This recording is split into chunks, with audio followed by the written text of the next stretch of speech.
So this morning, we all watched something absolutely extraordinary, absolutely inspiring as the USNS Comfort entered New York Harbor, coming here to save the lives of New Yorkers in our hour of need.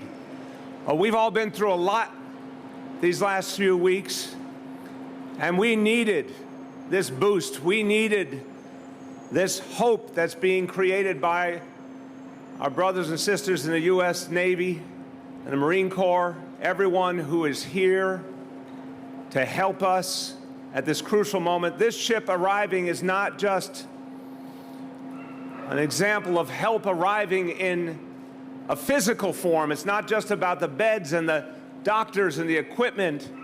It's also about hope. It's also about boosting the morale of New Yorkers who are going through so much. It's about saying to our heroes in those hospitals that help has come, that relief is on the way.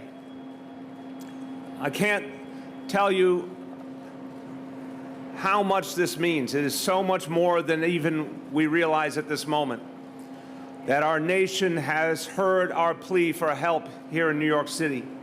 And there could not be a better example of all of America pulling for New York City than the arrival of the USNS Comfort.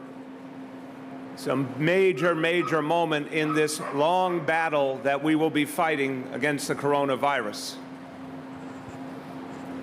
I think there have been times in recent days where a lot of New Yorkers have felt alone. A lot of New Yorkers have felt a sense of not being sure what's coming next, not being sure if help would come.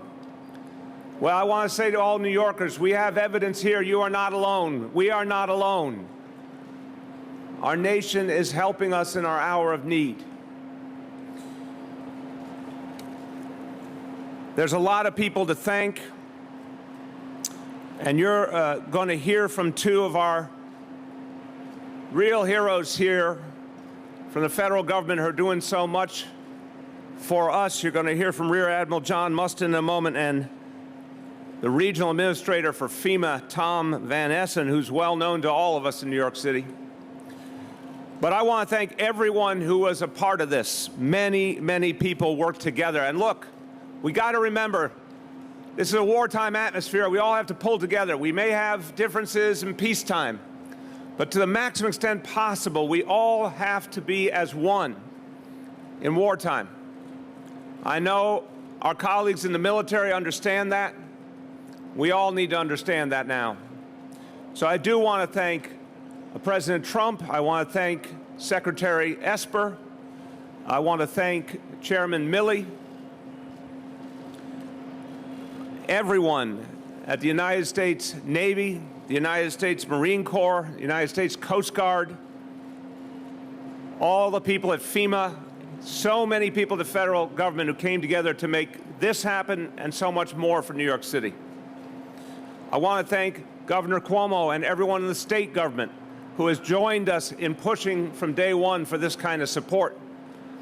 I want to thank, from our administration, everyone who worked to get the dredging done, working with the military. I want everyone to understand, and Admiral Mustin will affirm this ship is here ahead of schedule because the amazing work of the military, it's here ahead of schedule because the dredging was done faster than anyone knew it could be done to allow this ship to dock.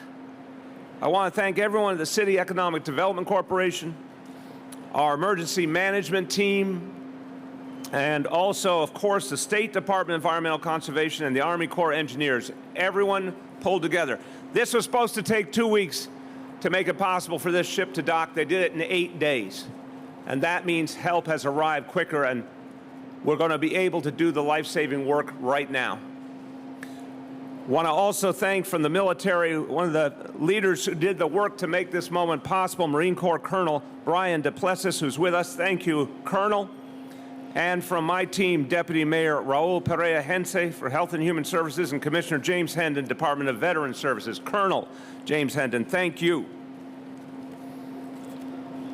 So, with this ship comes an extraordinary complement of talented individuals in service to our nation, 1,200 medical staff and sailors here to help us all.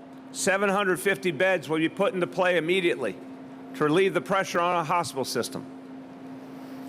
Let me be clear that this is such a crucial part of the plan we are putting in place, but I want you to understand the sheer magnitude of the plan. We need to triple our hospital bed capacity in New York City by May. The number of beds we had at the beginning of March have to triple by May. It is a daunting task, but we got a big, big boost with the arrival of the Comfort. This is like adding a whole nother hospital to New York City. It's like, think of all the big hospitals in New York City, Bellevue and all the other famous hospitals we think of. It's like another one of them just floated right up to help us right now. And I hope New Yorkers know that this is something we've been fighting for, and we're going to be fighting for a lot more help, because this is just the beginning. My job is always to tell you the truth, and I'll tell you when we get the help we need, and I'll tell you when we need more help. I'll tell you when we're getting into the thick of the battle, and I'll tell you when we're coming out of the battle. Right now, the toughest weeks are still ahead. But we are grateful. We are grateful for every doctor, for every nurse, for every ventilator, for the supplies, for the beds, for everything that's come from the Comfort and everything that has come from all over the country. And I have to tell you, it's the federal government, it's the state government, of course, but it's also the companies that have come forward offering help. People we've never met, individuals who come forward with supplies, healthcare workers who have volunteered. It's the United Nations, which came up with 250,000 surgical masks and got them to us right away. We're seeing amazing offers of help, and people are moving fast to get help to New York City, and we appreciate it. We need it. So let's look forward. Let's pray. There's going to be a lot more days like this when people can see our nation stand by us. And then I affirm to you, when the battle is done here, New York City will stand firm for the rest of our nation. New York City will be the first to donate to the rest of our nation. We will send the ventilators, the supplies. We will ask our doctors and nurses to go to the front wherever it is in this nation, because our country was there for us, and we will be there for our country.